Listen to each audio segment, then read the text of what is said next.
Hi, my name is Talley. I go to Beechwood and I'm a senior.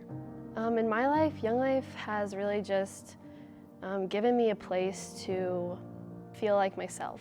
I think for like a long time before Young Life, I just always felt like I needed to find a place to fit in. And I think what Young Life has done in my life is just given me that place. My favorite part about my leaders would be just like their spirit to give. They give a lot of their time, they give money, they give, I don't know, just everything that they have to just all of us. My favorite part about my youngest leader, Megan, is just her smile. She always has a smile on her face. She's always so happy. And she's just one of those people that you know whenever she sees you, she's gonna have a joke to tell, a funny story to tell, or just, you know, a compliment or something nice to say. So when I was growing up, I think what I discovered, you know, as I started school, as far as I can remember, was just like realizing that like, oh, everyone has a place where they fit in. Like I need to find a place where I fit in. How I thought of that was like, oh, I can fit in by being like really popular. Like it seems easy enough to just, you know, try and be like the funniest person or most popular person, and that'd be a place where I could fit in. And so kind of what I did was just use like gossip or boys or friendships to just try and make myself look better, and try and make everyone else around me feel a little bit worse about themselves so that I could feel a little bit better. And so kind of what ended up happening was that worked for a while. Then kind of as people grow up, they get tired of that and it becomes a little bit harder.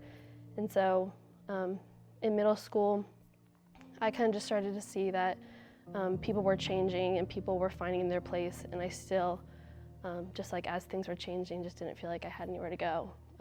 And so what happened was I found a place in church. I found middle school ministry, and I just found friendships that were just always going to be there, that felt steady. And so I enjoyed that part of it, and I went just because there were friends there that loved me no matter what.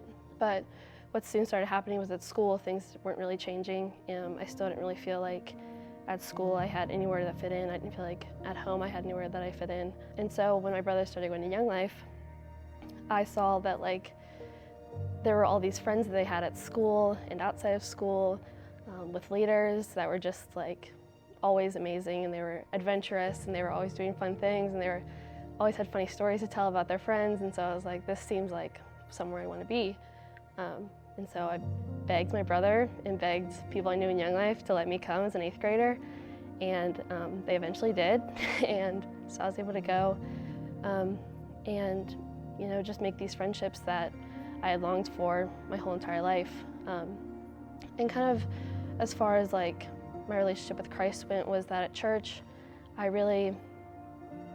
heard the stories in the Bible and I believed them, but I never spent time outside of church praying. I never spent time reading. It was just something that only existed for me at church and in those friendships I had at church. And so in Young Life, I was able to go to camp my 8th grade year, and I heard the gospel in a way that I had never heard it before. And I heard it in a way that changed my life, because it was in a way that I realized this is like an everyday relationship. This isn't something I have for an hour every week or an hour every day. Like this is something that's like constant. And that's what I found was my relationship with Jesus. It was just constant, and it was what I really needed when I felt like everything else in my life was so broken and just wavering. I felt like my relationship with Christ was really what just was my constant. And so that was what I found in Jesus, and that's what I still have to struggle with today, is just realizing that he's constant, and that he loves me no matter what.